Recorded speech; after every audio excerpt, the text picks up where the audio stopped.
Pare um momento e pense. Quando foi a última vez que você se sentiu realmente esgotado?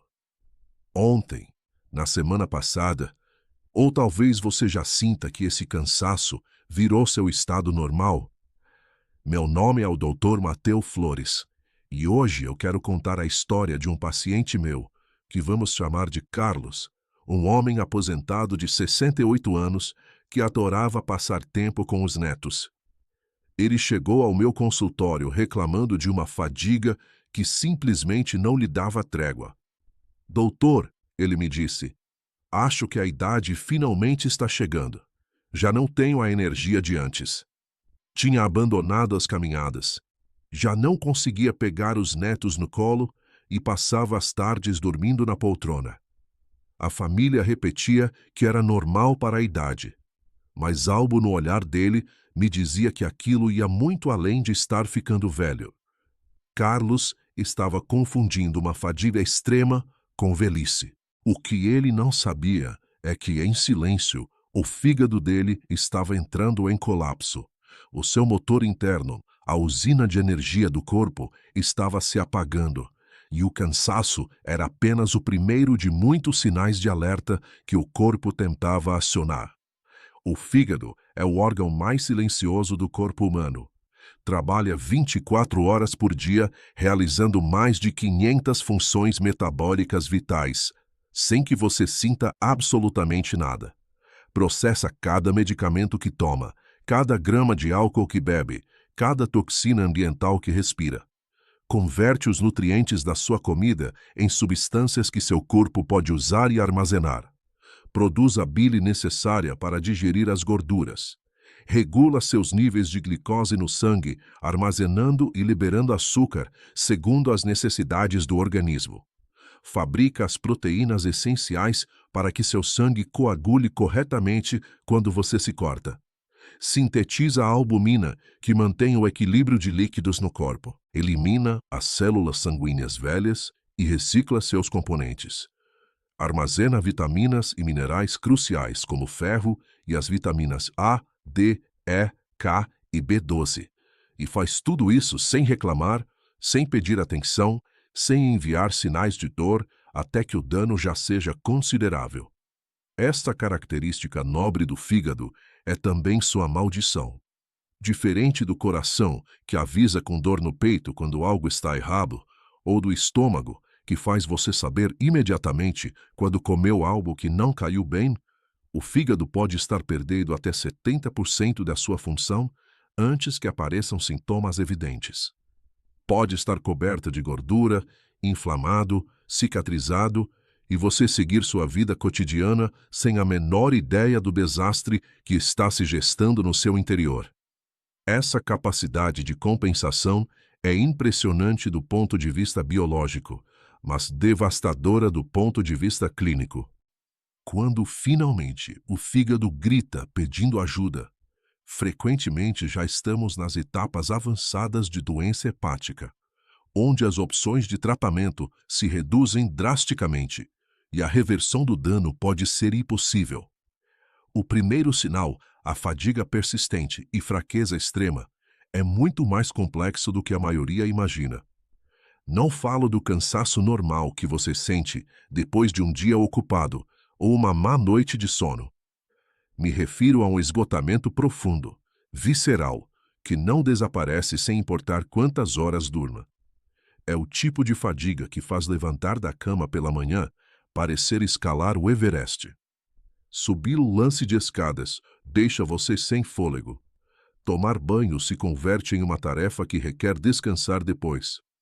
As atividades que antes desfrutava, como cozinhar, sair para caminhar ou brincar com seus netos, agora parecem impossíveis. Você se senta no sofá por um momento e adormece sem perceber. Acorda tão cansado quanto quando se deitou. Essa fadiga tem múltiplas causas fisiológicas quando provém de um fígado doente. Primeiro, está o problema energético direto. Seu fígado é responsável por converter os carboidratos que você come em glicogênio, uma forma de armazenamento de energia. Um fígado saudável pode armazenar aproximadamente 100 gramas de glicogênio e liberá-lo gradualmente entre as refeições, para manter estáveis seus níveis de açúcar no sangue e proporcionar energia constante. Quando o fígado está danificado, essa capacidade se deteriora. Não pode armazenar glicogênio suficiente nem liberá-lo de maneira eficiente. O resultado é que seu corpo literalmente fica sem combustível de forma constante. Suas células estão famintas de energia mesmo quando você acabou de comer. É como ter um carro com tanque de gasolina furado. Não importa quanto combustível coloque, nunca enche o suficiente para funcionar corretamente. Segundo, está a acumulação de toxinas. Um fígado saudável filtra aproximadamente 1,5 litro de sangue por minuto. No transcurso de um dia, processa e limpa mais de 1.500 litros de sangue. Elimina bactérias, subprodutos do metabolismo, medicamentos, álcool, pesticidas e centenas de outras substâncias tóxicas. Quando o fígado falha, essas toxinas se acumulam no sangue. Uma das mais problemáticas é o amoníaco, um subproduto tóxico que se gera quando seu corpo decompõe as proteínas. Em condições normais, o fígado converte rapidamente o amoníaco em ureia, uma substância muito menos tóxica que os rins podem eliminar facilmente na urina. Mas quando o fígado está doente, o amoníaco se acumula no sangue e viaja a todos os órgãos, especialmente ao cérebro. O cérebro é extremamente sensível ao amoníaco. Mesmo níveis moderadamente elevados interferem com a função dos neurônios, causando o que chamamos névoa mental. Dificuldade para se concentrar, problemas de memória de curto prazo, confusão, lentidão do pensamento. Essa névoa mental contribui enormemente para a sensação de fadiga. Seu cérebro está trabalhando o dobro para realizar tarefas mentais que antes eram automáticas. Terceiro, está a anemia de doença crônica. Um fígado doente frequentemente causa uma redução na produção de glóbulos vermelhos, as células que transportam oxigênio por todo o corpo. Além disso, muitas doenças hepáticas causam sangramentos microscópicos crônicos no sistema digestivo, que gradualmente esgotam suas reservas de ferro. Menos glóbulos vermelhos significa menos oxigênio chegando aos músculos e órgãos, o que se traduz diretamente em fraqueza e fadiga. Seus músculos não podem gerar energia de maneira eficiente sem oxigênio suficiente. Cada movimento requer mais esforço do que devia. Quarto, está o fator hormonal. O fígado desempenha um papel crucial no metabolismo e equilíbrio dos hormônios. Processa e elimina o excesso de hormônios e converte os hormônios inativos em suas formas ativas. Quando o fígado falha, pode haver um desequilíbrio de hormônios tireoidianos, hormônios sexuais e hormônios do estresse. Esses desequilíbrios contribuem diretamente para a fadiga, o baixo estado de ânimo, a perda de massa muscular e o acúmulo de gordura corporal. Homens com doença hepática avançada frequentemente desenvolvem níveis baixos de testosterona, o que causa fadiga extrema, perda de massa muscular e depressão. Mulheres podem experimentar irregularidades menstruais e sintomas similares à menopausa prematura. Quinto, está a desnutrição oculta. Um fígado doente não pode processar nem armazenar adequadamente as vitaminas e minerais essenciais. A deficiência de vitamina B12 é particularmente comum e causa fadiga profunda, fraqueza muscular e problemas neurológicos. A deficiência de vitamina D, que o fígado deve converter em sua forma ativa, está presente em mais de 70% dos pacientes com doença hepática crônica e contribui para a fadiga, dor muscular e fraqueza óssea. A deficiência de magnésio, zinco e ferro também é frequente. Essas deficiências nem sempre se detectam nos exames de sangue de rotina, mas têm um impacto devastador no seu nível de energia. O problema mais perigoso com a fadiga hepática é que é incrivelmente fácil racionalizá-la e atribuí-la a outras causas. Você diz: estou estressado no trabalho, não estou dormindo bem ultimamente, já tenho certa idade, deve ser a menopausa, preciso fazer mais exercício, provavelmente seja a minha tireoide. Vai ao médico, fazem exames básicos de sangue, tudo sai normal e dizem que é estresse ou depressão. Receitam um antidepressivo ou pílulas para dormir e mandam para casa. Enquanto isso, seu fígado continua se deteriorando silenciosamente. A inflamação se converte em fibrose. As cicatrizes se acumulam. O tecido hepático funcional se substitui gradualmente com tecido cicatricial inútil. E, eventualmente, você chega à cirrose, um ponto onde grande parte do dano já é permanente e irreversível. O segundo sinal, a icterícia, é visualmente inconfundível, uma vez que se desenvolve completamente, mas começa de forma tão sutil que muitas pessoas a ignoram durante semanas ou até meses. A icterícia é a coloração amarelada da pele e especialmente da parte branca dos olhos, causada pela acumulação de bilirrubina nos tecidos. Para entender a icterícia, você precisa entender o que é a bilirrubina e por que se acumula. Seus glóbulos vermelhos têm uma vida útil de aproximadamente 120 dias. Cada dia, seu corpo recicla naturalmente uns 200 bilhões de glóbulos vermelhos velhos. Quando um glóbulo vermelho se rompe, libera hemoglobina, a proteína vermelha que transporta oxigênio. A hemoglobina se decompõe em várias partes, uma das quais é a bilirrubina, um pigmento amarelo alaranjado. Essa bilirrubina inicial, chamada bilirrubina não conjugada ou indireta, é tóxica e não é solúvel em água, portanto não pode ser eliminada diretamente na urina. A bilirrubina não conjugada viaja pelo sangue unida à albumina até chegar ao fígado.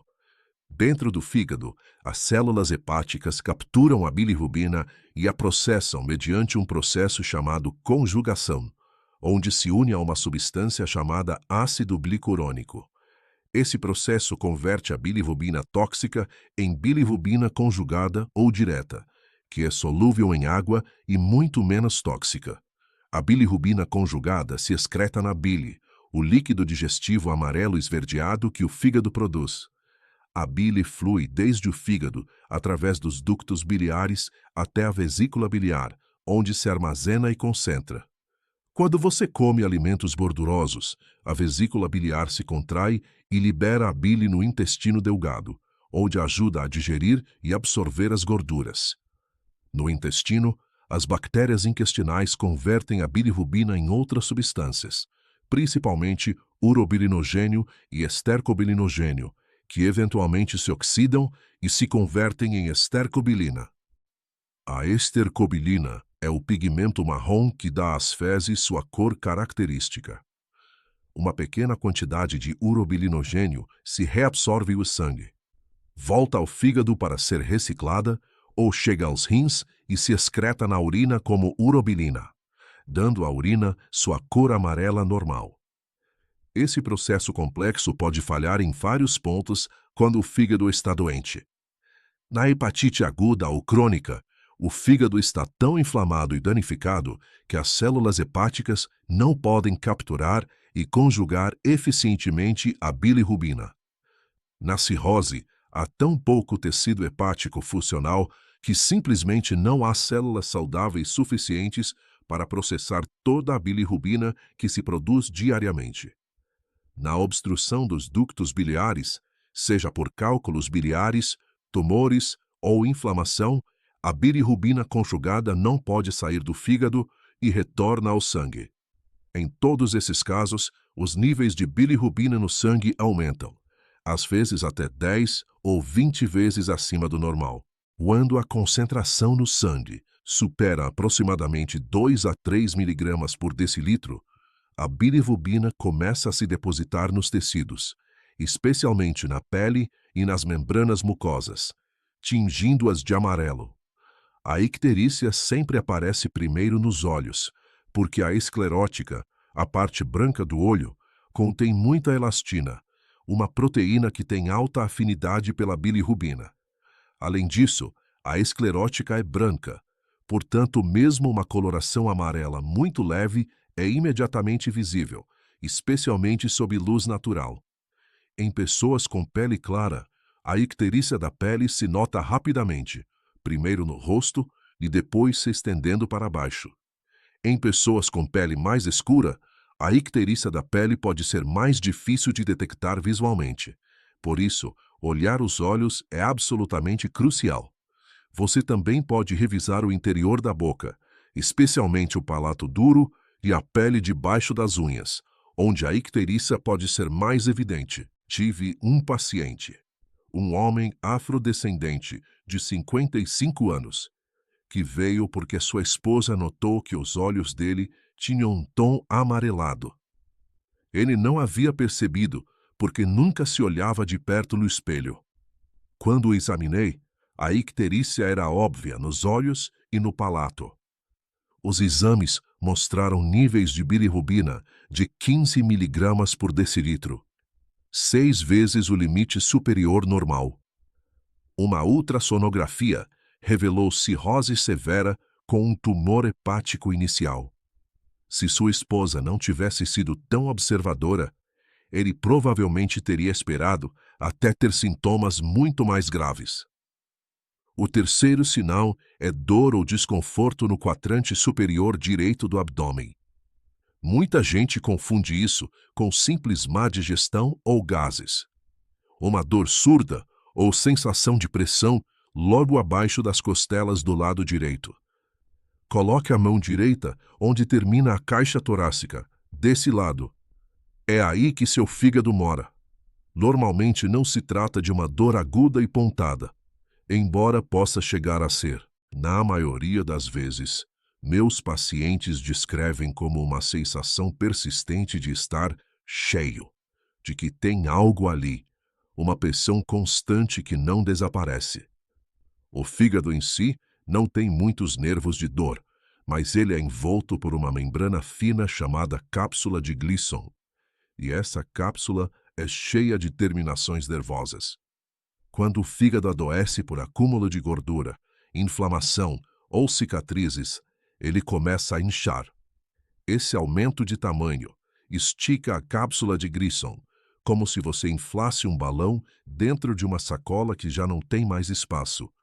É essa tensão na cápsula que provoca aquela dor surda, a sensação de peso constante no lado direito. Às vezes, a inflamação pode irritar até o diafragma, o músculo que fica logo acima do fígado. Os nervos do diafragma se conectam com os do ombro direito, e isso pode provocar dor referida, um problema no fígado que se manifesta como dor inexplicável no ombro ou na escápula direita. O quarto sinal é a ascite, abdômen inchado. Este é um dos sinais mais alarmantes e visualmente mais marcantes de doença hepática avançada: o acúmulo de líquido dentro do abdômen. Não estamos falando daquele inchaço típico de gases depois de comer. É um aumento progressivo e muitas vezes maciço do tamanho da barriga, a ponto de a pessoa parecer grávida de vários meses. O abdômen fica duro, tenso, pesado. Durante meses ela achou que estava apenas engordando por causa da menopausa, embora os braços e as pernas estivessem cada vez mais finos. Quando drenamos o líquido, retiramos mais de 10 litros. Para entender a ascite, precisamos falar de duas consequências mortais da falência hepática: a hipertensão portal e a falta de albumina. A hipertensão portal ocorre quando o fígado cirrótico fica duro, cheio de cicatrizes, e o sangue já não consegue atravessar com facilidade. Forma-se um engarrafamento, e a pressão nessa circulação, chamada veia porta, dispara. Essa pressão exagerada empurra o líquido para fora dos vasos sanguíneos em direção à cavidade abdominal. A falta de albumina, proteína essencial produzida pelo fígado, faz com que o líquido fuja com facilidade para os tecidos, provocando ascite no abdômen e também inchaço nas pernas e tornozelos, o edema. Esse líquido é um caldo de cultura perfeito para infecções bacterianas graves, uma complicação chamada peritonite bacteriana espontânea, que pode ser fatal.